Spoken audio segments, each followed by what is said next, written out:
What is up, guys? Welcome back. Happy Wednesday evening. Welcome to week 3. It is Wednesday night, Start Sit Live. We're here to hang out for, half hour, 45 minutes, maybe an hour. We'll see how it goes. Get your questions in the chat. I will answer them shortly. I'm just going to cover some of the major news and things that I saw happen throughout the day. We'll just kind of read some of the NBC player news here. Seahawks cornerback not practicing today, Devin Witherspoon. We also saw Zach Charbonnet not practicing. So you Kenneth Walker owners, this is a big one to keep an eye on. We'll see these reports tomorrow for Charbonnet. If he's practicing tomorrow, I think he's going to, likely end up playing. But if he's out tomorrow again, that could be big things for Kenneth Walker. No Tylise Fuaga for the New Orleans Saints. Offensive line a little bit dinged up here for the Saints. Brock Bowers limited, so good news for Brock Bowers. Jalen Carter limited. I'm looking around for more news. Tight end, we don't really care about Chargers tight end, but there you go. Will Dissly not practicing. They're coming off a Monday night game, so I don't really know how much we care about Chargers practice reports today. This is a kind of an interesting one. Broncos Evan Ingram popped up on the practice report today with a back injury, which is different from his calf injury that he had been dealing with. So we'll keep an eye on Evan Ingram here. It's just, I don't think it's happening for Evan Ingram this year. He just doesn't seem like a huge part of their plans. So if you have Ingram, I'm looking aggressively for other tight ends. Ladd McConkey did not practice today. I'm not all that concerned yet. They do play on Sunday, so we'll see if he gets back on the field tomorrow. If he misses tomorrow, then I'll raise an eyebrow and start to wonder a little bit. Hollywood Brown practicing in full. Let me see. I thought I saw a bunch of other new ones here. Vikings Christian Darrisaw practicing in full, so potentially some good news for their offensive line. You have Darnell Mooney limited for the Falcons. Bashal Tutin limited today for the Jags. Brian Thomas in full with that phantom wrist injury, hopefully. It looks like Christian Kirk's going to be back for the Texans, so we'll see him debut with his new team against his old team, the Jacksonville Jags. Mahomes practicing in full. Good news there. Browns missing a potential offensive line starter. Josh Jacobs limited. Not too worried about that. We did get, Igbuka's not practicing. That's a bit of a, we'll keep an eye on. Again, they just played Monday Night Football, so I'm not going to take those reports too seriously yet. We do have to worry about Josh Downs not practicing. Tyler Warren also not practicing today. So let's take a look at these guys tomorrow. This could be a huge injury report tomorrow for the Colts. DeAndre Swift limited. I think if you have an opportunity to add Kyle Monangai, he looked pretty good. I think he might get more work coming soon. Brock Purdy, this was the big one today. Possible that he's going to play on Sunday, which would be huge. So practice reports tomorrow. I don't know if we're going to get a good answer from these guys until Friday or Saturday, but holding out some hope for Brock Purdy. It sounds like he's going to be back by week 4 at the latest, which is good news. Jeremy McNichols should have been picked up in waiver wires in PPR leagues. He was limited today. I'm not too concerned about that. Commanders Noah Brown's probably not going to play this week, so we might see the rookie Jalen Lane a little bit more on Sunday, so we'll see what happens there. Wan'Dale Robinson limited today. He's going to be fine. Xavier Legette, they kind of stopped practicing him today, so we'll watch for that one. I think Cam Scatabo slowly going to be taking over this Giants backfield, so keep an eye on Cam Scatabo. Tyrone Tracy was limited today.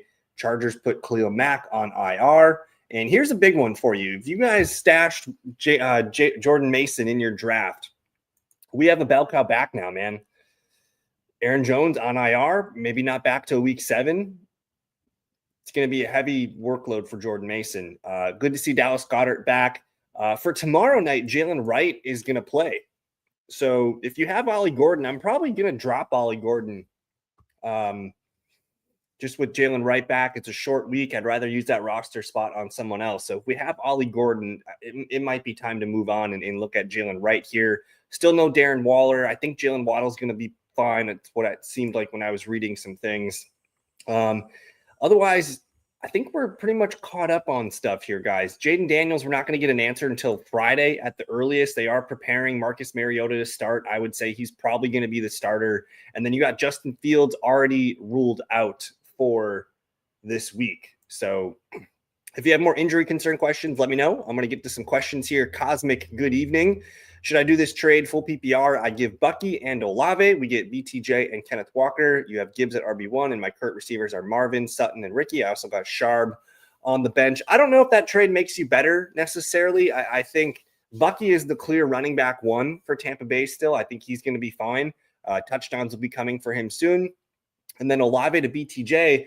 Olave's getting pummeled with targets right now. I don't hate Chris Olave on my teams right now. I was kind of doing some numbers here, and in terms of targets per route run, Chris Olave ranks 14th here on the chart. And he's just getting hit with a lot of targets right now. I think it's he's number 2 in the league in targets. So as much as I love Brian Thomas Jr., I don't know if this trade makes you better. I do love Kenneth Walker, but I don't know if getting rid of Bucky is something I want to do. So I'm probably not that excited about the deal. But I do like Brian Thomas. Like, you're buying Brian Thomas Jr. and Walker. These are guys that I like, but I still like Bucky and Olave. Good evening, Jason. Good evening to Harris. JK or Pollard, half PPR, half point per reception. And I don't know what half point is. That point per carry, half point per carry. I'm kind of interested in Tony Pollard this weekend, and he's continuing to get a ton of carries. My rushing summaries here, I think Tony Pollard's up there in rushing attempts. And yeah, he's 4th in rushing attempts with 38 on the year. J.K. Dobbins down here with 30. I think if you're getting half point per carry, I'm going to probably stick with Tony Pollard here. And he's only got 1 reception on the year. J.K. Dobbins doesn't have a ton of receptions either. But I'm probably going to lean slightly with Tony Pollard, who I kind of trust the volume. And there's still no Tajay Spears. I think that's probably the best answer for me. This week, the Broncos get the Chargers, and the Chargers are one of the best defenses against limiting fantasy points. They only allow 12 points per game to the running back position. I know the Titans, they're always going to be kind of going uphill. They're going to play the Colts this week. The Colts do allow 21 fantasy points per game to the running back position. I'm going Tony Pollard over J.K. Dobbins. Ooh. Corey Krosky Merritt or Ramondre Stevenson.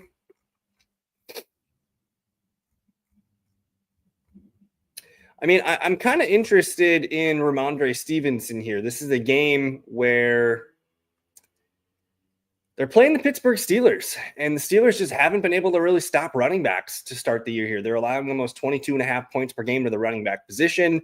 Corey Krosky Merritt, yeah, it's a good spot against the Raiders at home, but it's interesting with Marcus Mariota. I just don't know what that backfield is going to look like yet. We kind of have an idea that Ramondre is going to stick around and continue being used. If it's me, I'm going to go with Ramondre Stevenson one more time here against the Steelers and see what this backfield looks like. And again, potentially no Jaden Daniels. I think I'm just going to stick with Stevenson here. This one's tough.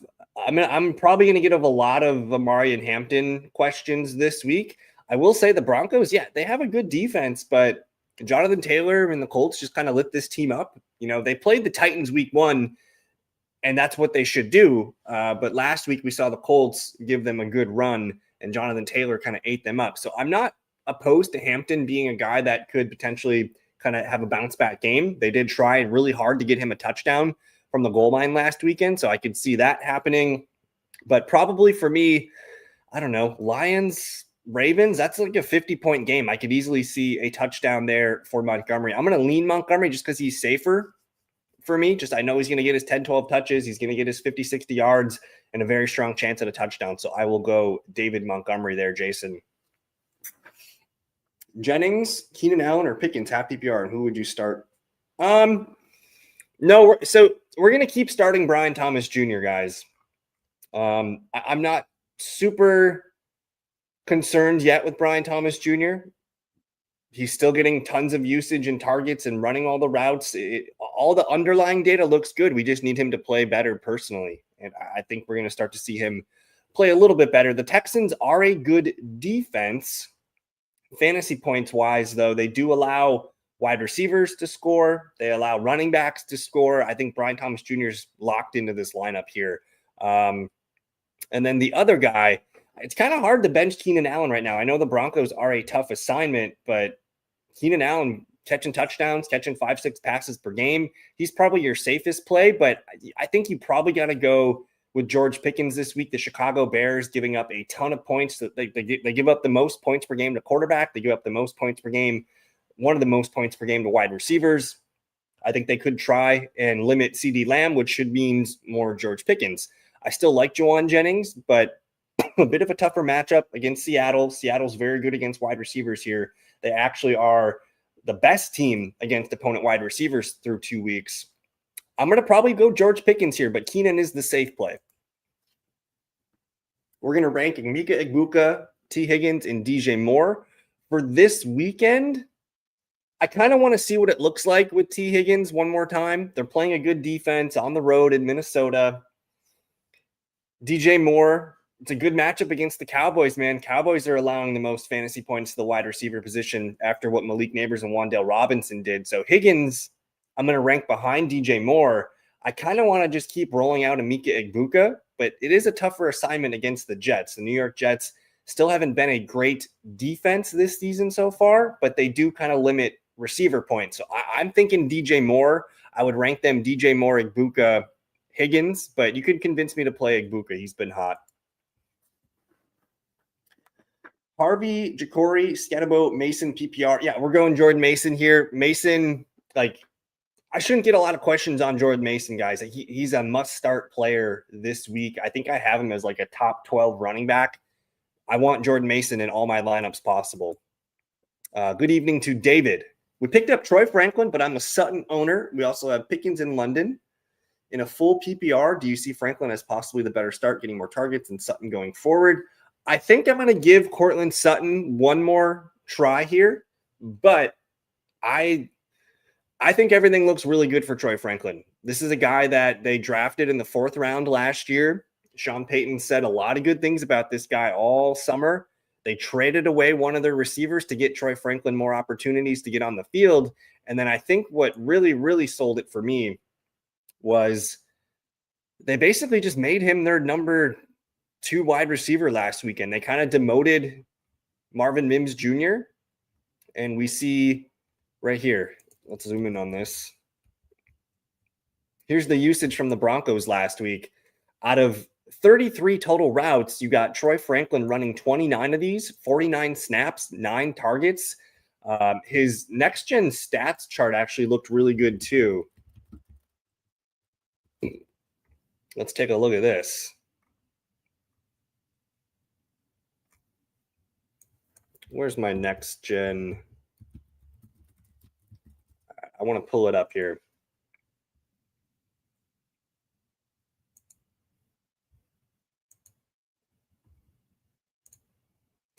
I mean, he's a guy that I think can be what this offense has been missing. This is a guy that can kind of do bits and pieces of everything across the field. He is a low ADOT guy too. His ADOT on the season's, I think, 7.7 average depth of target, which that's where Bo Nix lives. Bo Nix is, he's going to take deep shots every now and then, but majority of his passes, he's looking 7 to 10 yards in front of him. And I think Troy Franklin, right now, there's a chance Troy Franklin could lead this team in receptions rest of season. I'm still going to probably put my money on maybe yards and touchdowns for Courtland Sutton.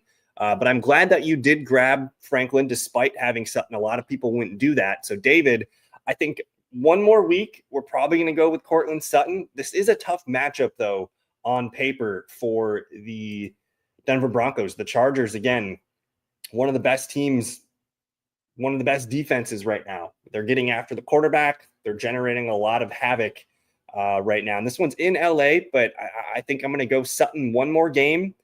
And we'll see some more data on Franklin here. But I do think Troy Franklin could be very real. And again, Next Gen Stats is awesome, guys. If you just go to their website and you just hit charts, you guys can just look at all the cool stuff. Look at this sexy chart from Keenan Allen. I absolutely love Keenan Allen right now. This guy's just turning back the clock, and he's looking really, really good. So check out Next Gen Stats. They got tons of free shit. Oh, no. Dylan Sampson, Caleb Johnson, Najee Harris. I guess I'm going to go with Dylan Sampson. He's a guy that catches passes. I know Jerome Ford's there. Najee Harris, getting more work week 2, but I still don't really trust it a ton. I would rank them as Sampson, Najee, Caleb Johnson's just not even a thought, until we see him get touches. Jonathan, good evening. Pick one, Wandale Sutton Pickens, full PPR. This one's pretty easy for me. I'm going to go with George Pickens. I think Pickens is a top 20, top 24-ish wide receiver. I did put out my preliminary rankings on the website. So if you guys are members, check out thefantasyfellowship.com to see my individual position rankings. But to me, it's very clear. Like, the Chicago Bears defense is bad. And they just lost their best cornerback, Jalen Johnson. So I think you want to take advantage of this one. I think Chicago and Dallas is going to be very high scoring this week as well. So we should see Dak open it up. And I think George Pickens is where you want to be. If you want the safe play is Wan'Dale Robinson. Collect your 12 PPR points. If that's what you want to do, that's the safest play. But I'm going to swing for the fences with George Pickens. Hunter Renfrow, Cedric Benson, Trey Benson in a full PPR. Trey Benson has been looking nice. I'm still not all the way in on Trey Benson as a fantasy starter, but he's gotten 8 fantasy points in 2 straight games. He's catching passes. He caught 4 passes in week 2. I think he caught 3 in week 1. I can't remember. But the data is looking good. Like, he's running more routes than James Conner. This actually looks pretty nice. But for the matchup this week, who are the Cardinals playing this week? They're getting San Francisco. That's a little bit of a tougher matchup than they've had so far. I mean, they've played They played the Saints and the Panthers. Those are 2 games where they've been able to play from ahead. San Francisco is their first real test of the year. So I might shy away from Benson, and I think I'm going to swing for the fences with Hunter Renfrow. Now, when I was doing my individual stats here, I was looking at the receiver stuff, and dude, Hunter Renfrow is 8th in routes run. He had 14 targets, and a lot of those came last week. He caught 2 touchdowns. But week 1 was maybe just a ramp up period for him. And now that he's running full speed and everything, 86 routes. And guess what? He leads the league in slot routes too. Like, his slot snaps right here are up at 76. He's the number 1 slot running receiver, up there with Debo, Wan'Dale, a couple other guys here that we're interested in. So I'm going to lean Hunter Renfrow here in a game where, again, they're just going to have to throw the ball. You also have this Xavier Legette thing where he got injured in practice today, and we might not see him play. So I'm very much interested in Hunter Renfrow this week. The Falcons are a good defense, man, but they do allow wide receiver points. So I think Renfrow is kind of where you want to be. Yeah, so for me, week 2 is a little early. I'm still learning about a lot of teams here. We could be wrong. We could be very wrong on a lot of things. So for me, I like to see as much data as I can. Usually I start looking at trades. I kind of view the fantasy season in chunks of 4 games, so the first 4 weeks, if I pass the test, then I'm at least 2-2, 3-1. I'm feeling pretty good about my team. If I'm 1-3, 0-4, I probably have to start looking at some things. So I'm going to give everything 1 more week here. And maybe after week 3, we start looking at that kind of stuff. So for me, I'm not even looking at making trades unless I'm very, very desperate, 0-2, and I clearly know that things aren't working for my team. So I tend to hold and wait until I have more information on things. And so, for me, you guys, if you guys have been watching my stuff for years, I don't like fantasy trades. I don't like trading in fantasy football. I will do it once or twice a year in my leagues if I have to.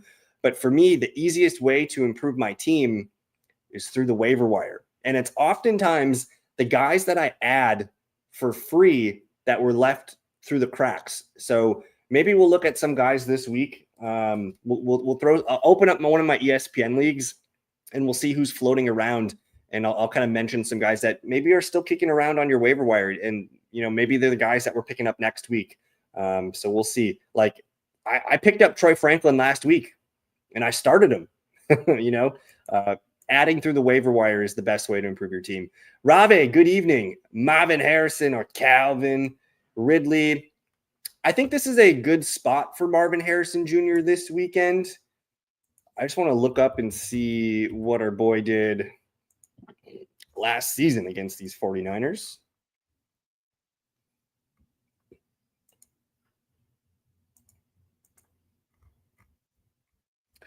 So last year against the 49ers, he went 2 for 36 in a game where they won.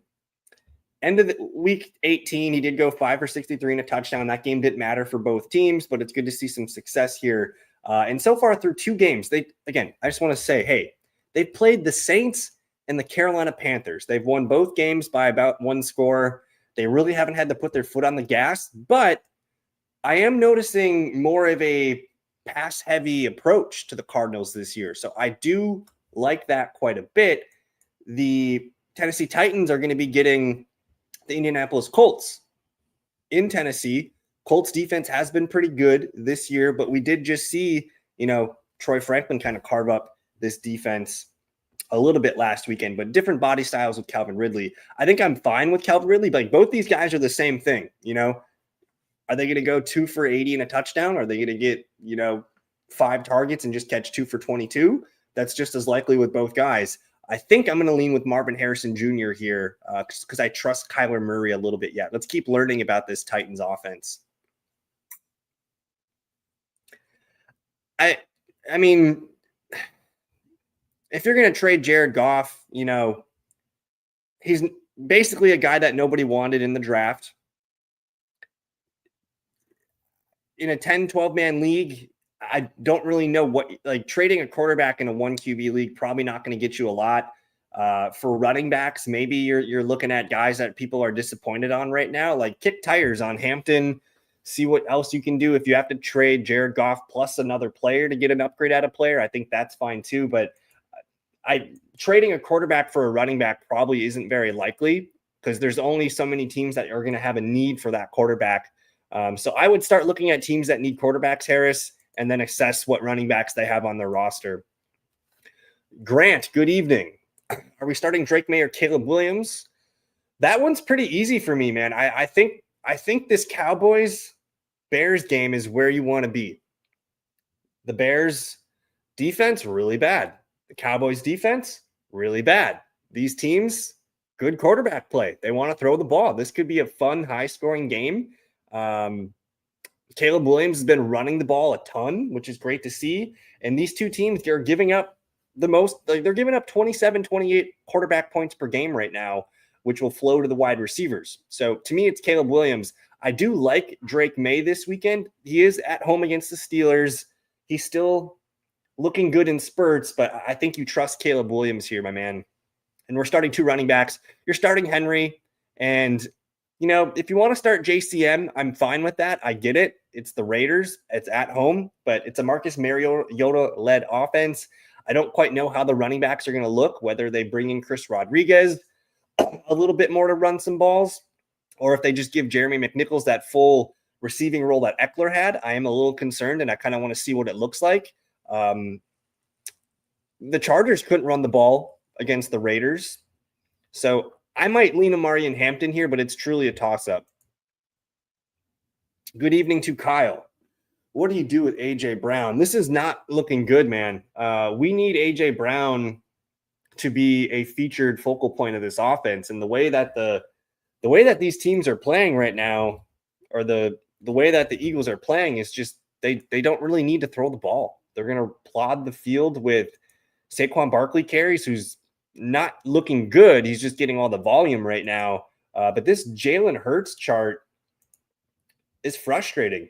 We don't see any passing touchdowns. We don't see anything really. One big play, 10 yards down the field, but everything is in this 5-yard down the field thing. And it's really like, look at, he only attempted 1, 2, 3, 4, 5 passes greater than 10 yards. So I'm pretty frustrated if I have A.J. Brown. Now, there is hope, though, because they got some tough games coming up, and they might have to play keep up. I do think better days are ahead for A.J. Brown, and the Eagles are seeing all this, too. They're in the media. They're reading people say bad things about their passing offense right now.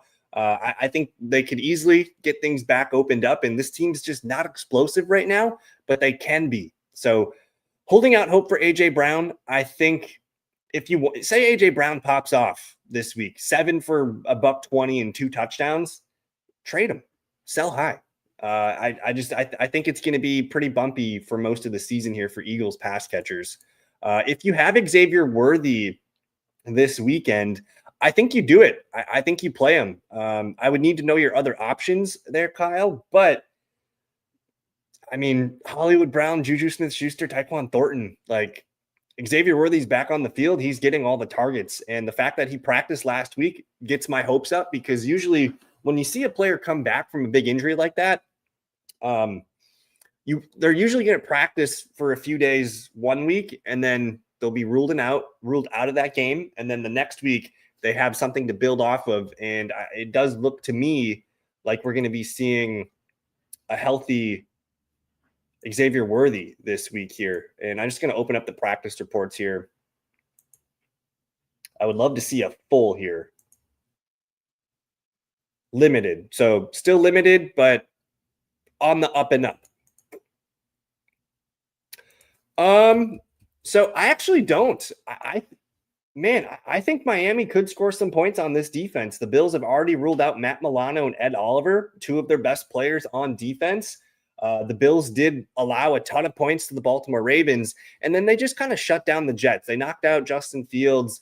There's not much of a passing threat from the Jets, whereas the Dolphins, like, Achane, Tyreek, Waddle, these are still good players. I don't think it's crazy for the Dolphins to put up some points against this offense. So I think this game, it's a 12.5-point spread in Buffalo's favor.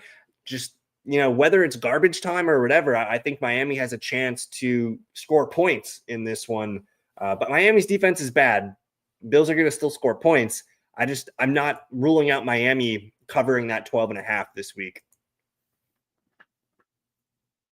Yeah, we answered this one already for Grant. We went with Caleb Williams, Derrick Henry, and then Jordan Mason on there. I didn't see that before. Jordan Mason's the obvious question or the answer here. Derrick Henry, Jordan Mason, lock it in, Grant. That's what we're doing. Caleb Williams, Henry, Mason.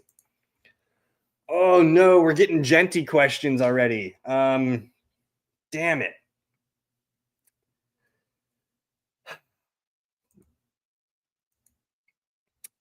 I think Genty's going to be fine, guys. They're going to find more creative ways to get him the ball. Like this rushing chart from Genty, 0 to 5 yards gained is yellow. So most of his carries are yellow. But I think there's a chance that they kind of go back to the drawing board and say, okay, we got to get this guy moving. This guy's part of our offense here. He's still able to make big plays happen. He was tackled for a loss here pretty badly, a lot of yellow behind the line of scrimmage type runs. But he's still the lead ball carrier. Basically just everything went wrong. Everything that could go wrong for the Raiders on Monday Night Football, it did go wrong. And they ended up having to throw the ball almost 50 times, 48 routes in this game. They worked in some of the other backs. I think if they get back to basics, yeah, like you still got 3 receptions, 11 rushing attempts. You still had a 7.4 floor from Genty. I think he looks better this week. I'm going to go Genty against the Commanders. A Commanders team without probably Jaden Daniels this week. That game could be a lot closer than people imagine. The Commanders right now, they're only giving up about 15 points per game to the running backs, but the Giants week 1 just couldn't do anything against them. So that's fine. But I'm going to lean Genty here. But if you want to go Igbukah, that's fine. But it's too early to sit Genty, I think. Yeah. I hate trades. I hate them. I do enjoy though, like looking around, like what I like to do is because I play on ESPN a lot. So I'll just hit on the computer, I'll go to rosters and I'll just look at everyone's bench and be like, oh, they're not using this guy. That's interesting. I like to look at other people's teams and see what's going on. Because if a team's not going to use a guy, maybe they don't care for him as much. I'm assuming that's Dyami Brown or Hunter Renfrow, full PPR. I think the Renfrow usage is going to be sticky. I think that's going to be real for another couple of weeks here. And this team is they're going to be bad. The one thing that I do worry about, though, with the Carolina Panthers is they lost 2 starting offensive linemen this week. But if Legette's out of the picture and he earned 6 targets out of the 51 targets last week, there's a chance Hunter Renfrow steps into a lot of targets. So he feels like the higher floor player.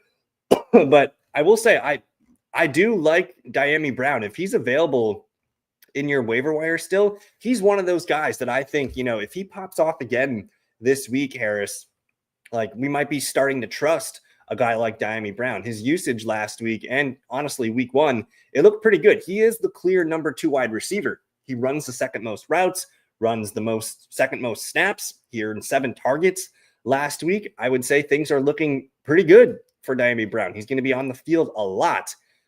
Whereas with Renfrow long-term, we're going to get Jalen Coker back. But for this week, I'm going to go Hunter Renfrow.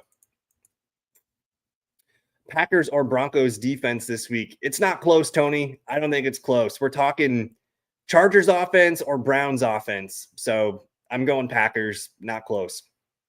Hey, Nino, good evening. Are we benching Diggs or Ellick for Downs, Pacheco, Benson? Or just keep the Diggs, Ellick, Ayomaner in this week?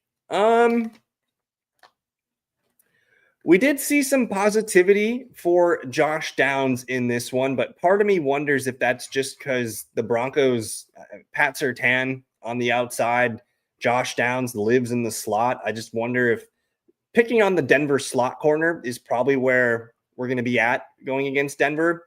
And you can see Josh Downs didn't even really play a lot. He played 23 routes of the 38, but he earned a team high 8 targets. So and that's kind of why why I like Keenan Allen. That's kind of why I like Ladd McConkey this week, even though it is the Denver Broncos. I think targeting the slot is what you want to do. So I don't know if I quite trust Downs yet. I think I'm going to stick with Diggs, whose usage spiked a little bit better in week 2. And then Ayomaner looks like a guy that could be a thing this year. So I'm probably going Diggs and Ayomaner here. Did I skip? I don't think I skipped you, man. I answered all the questions here, Mr. Kyle. I'll answer them again. I kind of talked about AJ Brown at length. I think you wait for a big game to trade him. I think you're starting Xavier Worthy if he plays, and then the Bills starters will get pulled in the 4th. I think the Dolphins are going to score enough points to keep this game competitive. Only name coming to mind that you get for Goff is maybe like Samson and yeah, that's the thing is you're probably not going to be able to get a very high value running back for Jared Goff.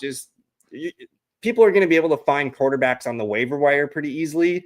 So unless a team is desperate for quarterback and they're willing to give a running back, I think you're going to have a hard time though. Do you bench Brown this week? Depends on the options.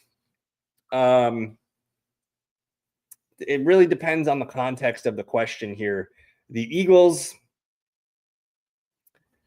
going up against the Rams secondary has been really good. It's in Philadelphia, so I usually want to lean towards keeping AJ Brown in there. I would need to know what other receivers are potentially being started over AJ Brown there, Kyle. 4KT Owen, good evening. Flex, James Conner, Mike Evans, or Igbuka. Worried about Sauce Gardner. I would be too. I mean, I think the safe thing is to take James Conner, even though his usage has not been amazing. Let's take a look here and see which Tampa Bay receiver is running the most slot routes.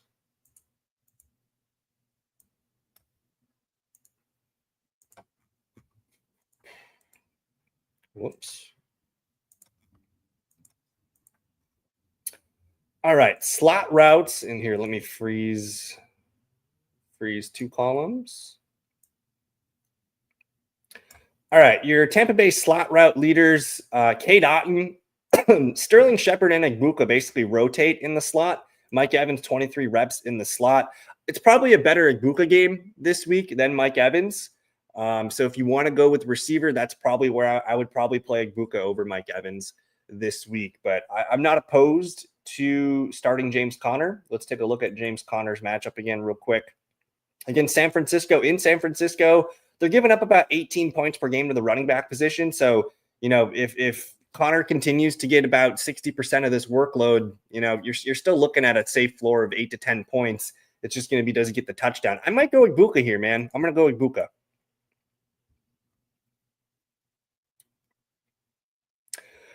For tomorrow night, I think if this is like a DFS question, then yeah, you're going to stack Allen with his 2 receivers. I do like Kincaid in this matchup as well. The Miami Dolphins defense is pretty bad. But if it's a redraft lineup, I'm probably just going to choose one of these guys. I don't know if I want to lean all the way in on Thursday Night Football. It's probably, and I'm kind of nervous about these receivers. Here, let me just get that back to normal here. Let's take a look at the Bills. And I mean, it was James Cook night, which, if James Cook is scoring the touchdowns, Josh Allen didn't get a single touchdown last weekend. So that could very well happen again against Miami. But as we get to Buffalo Bills here, I mean, these guys, they're doing three receivers, Palmer, Keon, and Shakir. The targets, 23 targets, and Palmer and Coleman each got 3. Shakir only got 1. I don't know if I feel all that great about these guys. I think they're kind of just low-end wide receiver 3 flex plays. I'm not opposed to starting one of these guys. If I had to start one, it's probably Keon Coleman, just because I think he's going to be out there for a little bit more snaps and routes. Arjun, thank you for your question. Would you start Bill this week? I'm open to starting Krosky Merritt, but again, I want to just mention it is on paper, it's a tough matchup. The Raiders pretty good against the running backs right now. They don't allow a lot of fantasy points to the running back. Now, part of that could just be the Chargers just threw the ball a ton in week 2. They did kind of stifle the Patriots running backs in week 1. So if we look at this, where are the Raiders here? They're the 5th best team against the running back. They've allowed 97 yards. They haven't really allowed a rushing touchdown, 57 yards and 11 receptions, 13.2 PPR per games. I don't think he's a must-start player. I think he's around RB 30 for me. I am a little nervous about how this backfield's going to look, especially with the downgrade to Marcus Mariota. If Jaden Daniels plays, I would be more excited, but I don't think he's a must-start this week. Kyle likes Bill this week. Well, this could be true, but again, I did mention the Bills are going to be without 2 of their best defensive players, which I'm a little bit nervous about. Matt Milano and Ed Oliver, that's a lot of big production missing in the front and middle of their defense. So guys like Waddle, Achane, that's a big boost for these guys. So I'm not buying the Bills. I think the Bills will win, but I just don't know if it's going to be a blowout that everyone's thinking. Yeah, I like the Allen Coleman connection. I think that's going to be fine. And yeah, that's what hurts, man. Especially for me on a Thursday night football game. Football on Thursday nights are usually low scoring. We might get one banger or two throughout the year. And this one does have a lot of points potential in it. But I think the way James Cook's playing right now, Josh Allen didn't get any touchdowns last week, and he could easily run for 2 himself in this one. And then the other part too is like the Bills defense. They could easily score touchdowns and take points off the field for the offense. So I wouldn't go all the way in with both Buffalo receivers. I'm not even considering Evan Ingram. He didn't practice today, Harris, with a new injury now, a back injury. So I'm going Hunter Renfrow. And hey, no problem, Kyle. I appreciate your questions, my man. Arjun, don't apologize, my man. This is what I'm here for, man. Should I trade DJ Moore for Ridley or Jakobi Meyers? I will admit it does not look great for DJ Moore. I do love his matchup this week, though. Like, this is a good spot for DJ Moore. So what I would say, if you want out on DJ Moore, let's see how things unfold against Dallas. He still, got 9.6 PPR points. He's still the number 2 receiver here. He is behind Rome Odunze. I firmly believe Odunze is the guy to own here rest of season. But let's see what DJ Moore does this week against Dallas, because you might be able to get a better receiver in a trade than Ridley or Jakobi Meyers. I will say, though, the data looks really good for Jakobi Meyers. Like, he's running a shit ton of routes, 10 targets. Brock Bowers has the knee thing right now. If I go and look at the total receiving numbers here for a guy like Jakobi Meyers, like, he's up there in the league. He's running the 9th most routes in the league so far, and he is tied, or he's all by himself here. He's 6th in receiver targets, 25 targets per route run, or 25% targets per route run. I do like Jakobi Meyers if it's full PPR, but let's just see what DJ Moore does this week there, Arjun. Gullies, good evening. Who do I start at tight end? We got Jauan, Fannin, or Mark Andrews. So I have been getting a lot of Mark Andrews questions this week. I am pretty nervous about Mark Andrews. I do not think that he's going to be someone that, is going to be like a league winning tight end at any point. It doesn't look great. The fact that they've scored as many points as they have this year and he's got nothing to show for it is very concerning. But in a game where there's 50 points implied between Detroit and Buffalo, or Detroit and Baltimore on Monday Night Football, this could be a game where Mark Andrews gets the numbers his way. The Lions have been good against tight end. The Bears didn't score any tight end points against them last week. Tucker Kraft did score a touchdown in week 1. So I do think this is a Mark Andrews opportunity to bounce back. But until we see that, I think you play Juwan Johnson. Harold Fannin does look good, but you kind of have to play Juwan Johnson right now. He is just unreal. I mean, look at the routes. Juwan Johnson, he's 10th in the league amongst receivers in the most routes. He's getting 23 targets per route run. I mean, that's if I just filter this to only tight ends, he is the number one tight end in terms of usage and targets. Yeah, he's got 20 targets. He's got 13 catches on the year. He's up there in yards with 125. This is what a top 5 tight end profile looks like. And as long as the Saints are bad and having to throw the ball, Juwan Johnson, I mean, I think I ranked him pretty damn high in my rankings this week. He might have been top 5. So I'm all in on Juwan Johnson here, Gullies. Kyle's got Worthy, Quentin, Shakir, Coleman, AJ Brown. AJ Brown and Worthy are your best 2 options this week, I feel. If you want it, and I'm kind of nervous about tomorrow night. I don't have a good lean. Is it Shakir? Is it Coleman? I mean, Coleman has insane amount of upside. We could easily see a touchdown or 2 out of Keon Coleman. Shakir's not going to catch touchdowns, but he's going to be a safe PPR floor. But he wasn't last week against the Jets. But the things Quentin Johnston are doing right now look fantastic too. So let me just let's take a peek here. And it's Wednesday night. I did these earlier today. I don't know if these are going to be my rankings come end of the week, but I got AJ Brown here at wide receiver 18. I feel good about that. I do have Xavier Worthy here at, I don't know why he says 66 here, but he's wide receiver 38 for me. And then the Buffalo receivers are a little bit lower. I have them at 46 and 47, right on top of each other. So Quentin Johnston's up here. I might say Quentin Johnston would be my 3rd receiver here. But if you have a feeling on Coleman, I think you play Worthy, you play AJ Brown. I'm kind of leaning Coleman if I had to go with one. And hey, thank you for your questions, man. What else we got here from Gullies? We got offered Devon Achane for Javonte and Mike Evans.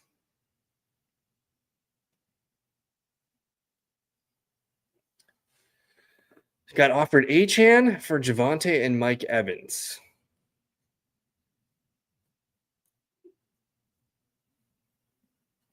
So for me, like, I'm not in love with Mike Evans right now. I don't know if he is going to be a guy that's going to have staying power all year. He doesn't quite look like the Mike Evans of old yet, but Achane looks really good, man. As long as Achane's healthy, I think you're going to want Achane on your team. And Javonte, the usage does look good, but it still feels a little flimsy. So I think I hold here, man. Yeah, I'm gonna hold on to Achane here, Gullies. Was considering sending offers for AJ Brown. Would you send ETN plus Kieran plus DJ Moore for Gibbs and AJ Brown? I do have concerns on ETN and Kieran Williams long term because I think Bashal Tutin's really good. I think Bashal Tutin's going to be a guy that we're going to like in fantasy. So if he's on your waiver wires, go pick him up right now. But I think there's a slight chance that Bashal Tutin earns more work as the year goes on. And then we have this Blake Corum thing going on too. Like Corum, the game wasn't necessarily close at the end of week 2 here, but Corum closed it out and he looked good doing it. And I just wonder if, the snaps here, we've never really seen this amount of snaps for the running back 2 in LA. So 17 carries for Kieran, 5 for Blake Corum. I am slightly concerned that maybe it's just not. Kieran's still going to be fine for fantasy, but it's just not that high end stuff that we've been accustomed to. So I don't know, man. I love getting Gibbs, but I'm kind of iffy on AJ Brown right now. I think I would probably do a different buy low offer on AJ Brown. But I guess you're upgrading DJ Moore to AJ Brown, which is kind of fine. ETN and Kieran. I mean, if you like your depth, I think you're getting the best player in the deal. So that's usually what I lean to. So if you like your running back depth, I'm fine with it. Nino says his current running backs are JT, Kieran, ETN, Pollard, Justice Hill. That's pretty stacked, man. I think you're happy with that group. JT, Kieran, Pollard, ETN. That's pretty good depth. So, man, we'd have JT, Gibbs, and Pollard. I think I'm fine. I think I'm cool with it. Who should I start as my wide receiver 2? We got DJ Moore, Xavier Worthy, Juwan Jennings, Travis Hunter, and should I put a third at flex? I think I'm probably going to adjust my rankings and get DJ Moore higher. I think I like him quite a bit. So I would rank DJ Moore as your wide receiver 2. And then my wide receiver 3, if everything looks good for Worthy, I think he's going to be fine. He's going to get volume. But I might just play Juwan Jennings, who looked really good with Mac Jones last week. It is a tough matchup.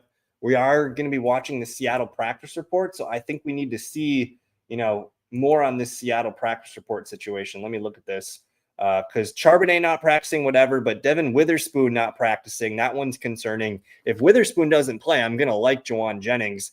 I'm not quite there with Travis Hunter yet. So wide receiver 2 is DJ Moore for me. And then I'm going to lean Xavier Worthy as my third flex for now.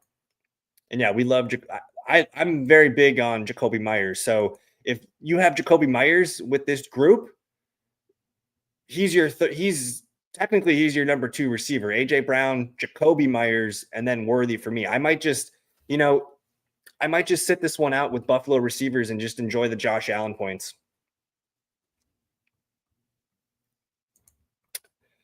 Arjun, one more for him. He says, I'm not sure who to start for running back. He has Chase Brown, Tyrone Tracy, Dylan Sampson, Bill Krosky-Merritt, and Pacheco. I think this one's pretty easy for me. You're still starting Chase Brown. And then in this case, I would start Krosky-Merritt here, comparing him to Tracy. Tough matchup against the Chiefs. And it does look like Cam Scatabo is a guy that might be taking over the backfield. He kind of took it. He kind of led it last week. Let me see if I can find it here for us. And we're talking 67 snaps for the Giants. That's about average for them. Scatabo played roughly 50%. Tracy got 28 of the 67 snaps. Tracy's still involved heavily as a receiver with the 5 targets and the 5 carries. This just kind of might be what it be. Like this could just be the split going forward here until Scatabo does truly pull forward. So I'm leaning Chase Brown and Krosky-Merritt here. Yep. Yeah, so I saw that note come in today that he didn't practice. So for me, this is my thought. Like, good evening, random posts, by the way. When I see a player not practicing on Wednesday, I'm like, oh, okay, let's see what happens tomorrow. Unless the team is already saying like, yeah, like it's not looking good or whatever. But on a guy like Tyler Warren, slightly concerned here. He has got a toe injury, maybe. And for me, Wednesday is the least important practice day of the week. This is usually the first day of walkthrough install. You can get a lot of mental reps and get still installed in the game plan, not on the field. But if he's not practicing tomorrow, then we're concerned. If he's limited tomorrow, I would say he's on track to play.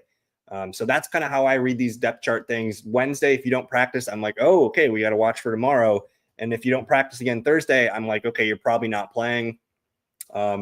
there are rare instances like if you're like a stud, if you're Jamar Chase and you don't practice Wednesday, Thursday, but you practice Friday, chances are I'm going to trust you. But a guy like Tyler Warren, who's a rookie, if he doesn't practice tomorrow, I'm thinking he's trending towards not playing.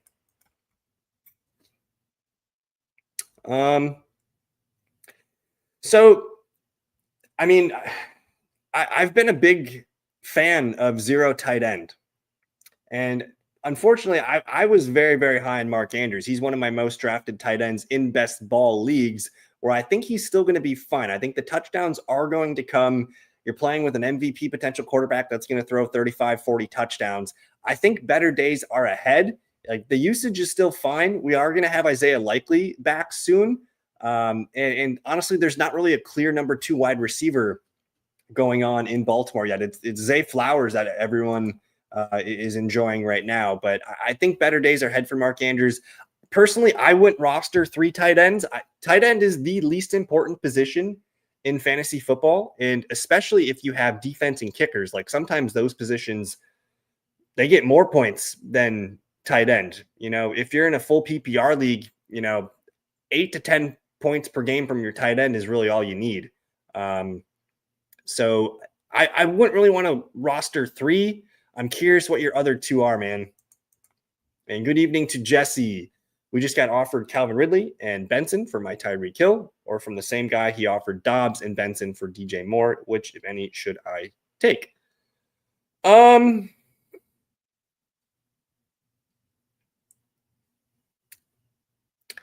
think I'm going to take the Calvin Ridley one with Benson. I do like Romeo Dobbs, but they're going to really spread the ball out week to week. And I know Dobbs is the leader for Green Bay in terms of snaps and routes, and he's going to get his 5-6 targets per game. And some of these are going to be end zone shots.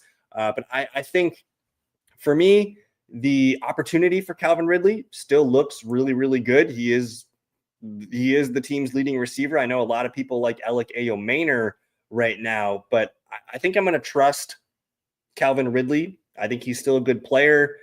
He's running a lot of routes. He's getting 21% target share. Big plays are coming for Calvin Ridley, and that's kind of the same profile as Tyreek Hill. And then you get Benson. So I think I'm going to lean Ridley here. I'll keep DJ Moore, and we'll send Tyreek Hill away. And hey, no problem, Kyle. Should I take Pollard and Golden for my Hill? My running backs are terrible right now. JCM, Montgomery. Okay, I would do this instead. Because you don't want to get, you got Ridley offered up here, Tony Pollard. I'm going to take Tony Pollard here to be my starting running back. Because then you can, you have Pollard, Monty, and JCM. I think that's enough to get you where you need to go at running back for now. And then Golden, I am pretty excited about Matthew Golden long-term. He just missed out on 2 huge touchdowns, and we'd all be talking about how excited we are. I do think targets are coming for Golden with Jaden Reed out. And it's just a matter of time before a rookie breakout game happens. And I'm predicting the Golden breakout to be Sunday Night Football Week 4 against the Dallas Cowboys. I think that's the spot for Golden. So, Jesse, between the 3 trades that you've offered up here, I think I take Tony Pollard and Matthew Golden, and I appreciate the context here. So I'm going to open up one of my ESPN tabs, and we'll talk about, we're going on 54 minutes here. So I got a few minutes left here. So this is a great question by Gullies. I wanted to just shout out some really low owned players that might be worth rostering, because Woody Marks is one of them. But I'm taking Bashal Tutin over Woody Marks rest of season. I think Tutin still is maybe the best running back on his team. And we've already seen him make plays. Last week was really, really good for Tutin. Confidence boost. The Jags offense looks competent. And Brian Thomas Jr. figures it out. The Jags can be a top 10 offense in this league. So it's Tutin over Woody Marks. But while I have you guys here, we're going to look on page 2 of the ESPN running backs. Jaden Blue, I think it's a matter of time before we see him active for the Cowboys. If Tajay Spears is out there, I think he's interesting as a stash play. I think Blake Corum, Woody Marks, these are two guys that I want on my bench if I have room for handcuff type running backs. And then honestly, Jalen Wright is going to probably regain RB2 roles tomorrow night. So Corum, Marks, Jalen Wright, those guys are pickups for me. I think Kendre Miller, you know, he's still the RB2 for the Saints. He's gotten 5 carries in each game and a reception last week. If Kamara misses time, it's Kendre Miller stepping up. Kyle Monangai is one that I want to put on my bench. His usage spiked. I mean, he had 7 carries for 28 yards, catches a pass in both games. He might be the lead back at some point here. DJ Giddens needs to be picked up. He's the handcuff for Jonathan Taylor. I think Jeremy McNichols needs to be picked up. He's the Eckler replacement, and we've seen him succeed as a passing down back before. A little bit of interest in Keaton Mitchell. We haven't seen him get any work yet here. He's been inactive, but if something does happen to Henry, we're going to be talking about Keaton Mitchell quite a bit. It might be a matter of time here before we see Elijah Mitchell or Brashard Smith get a crack here for the Kansas City Chiefs. So keep an eye on those guys. I think Taj Brooks is the handcuff to Chase Brown. And then Chris Brooks, he's the handcuff right now for Josh Jacobs. And I'm just going to go to page 2 here on the wide receivers and just shout out some names that are really, really low owned. Deontay Thornton looks fast as hell. Like, he looks really fast. So Dynasty, I think you're happy with him. I don't know if I'm there with the redraft yet. Jalen Coker is the one name that I think might be out there for you guys. If he's available in your leagues, pick him up, because when he comes back week 5, he's going to be leading the league in slot routes. I think that's pretty clear to me. Renfro, not sure where his future success lies. If I have Renfro, I'm probably trying to trade him away, honestly, because they did say Jalen Coker will be the slot receiver when he returns. I think Diami Brown should be picked up in a lot of leagues. I think Dontavian Wicks should be picked up. He is the number 3 receiver for Green Bay, and he's going to be getting 5 to 6 targets per game going forward. Who else here? Malik Washington interests me a little bit for the Dolphins. We're pretty deep and dirty here now, so I might be out of names here for you guys, but that is a fun little deep dive there for you guys.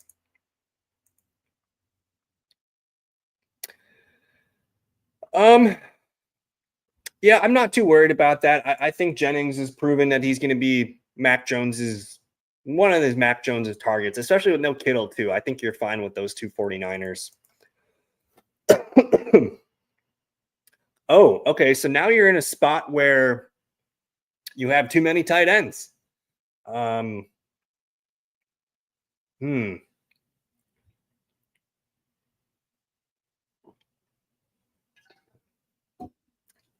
Nobody's probably going to trade for a tight end with you.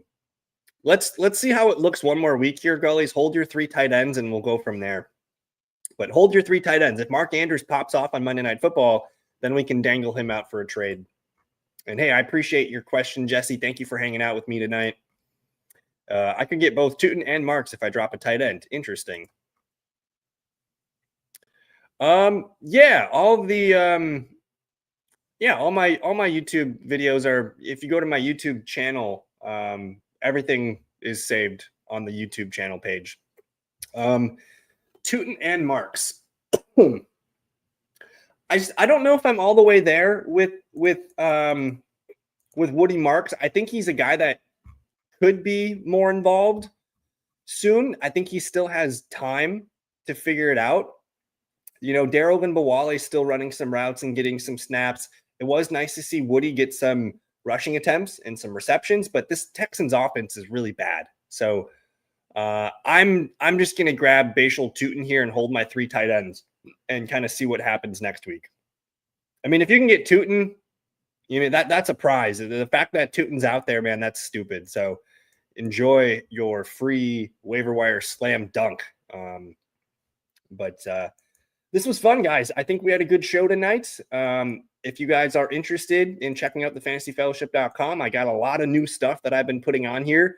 Memberships start out for $8 a month. If you guys need a promo code on a season package or something, just email me I have my email address up here somewhere. Where's my email? I don't know. It's somewhere up here. But if you need to reach out, you guys can find me on Twitter or email me. I will say though, I mean, DraftKings game lines are up here. The fantasy points allowed stats are really nice. And then I did upload the receiving stat charts that we had been kind of looking at tonight. You guys can see, my charts here with the routes, the targets per route run, yards per route run. All those files are there for you guys. And then I do have filterable charts here for you. But a lot of free stuff. I got a survivor pool page up there now. So there's free stuff. And then if you guys are interested in the fellowship membership, let me know. I appreciate you guys. Thank you for hanging out with me. We had a good show. You guys take it easy. Enjoy the rest of your Thursday evening, and we'll see you tomorrow night, 6:30 p.m. Central Time. Thanks. Peace.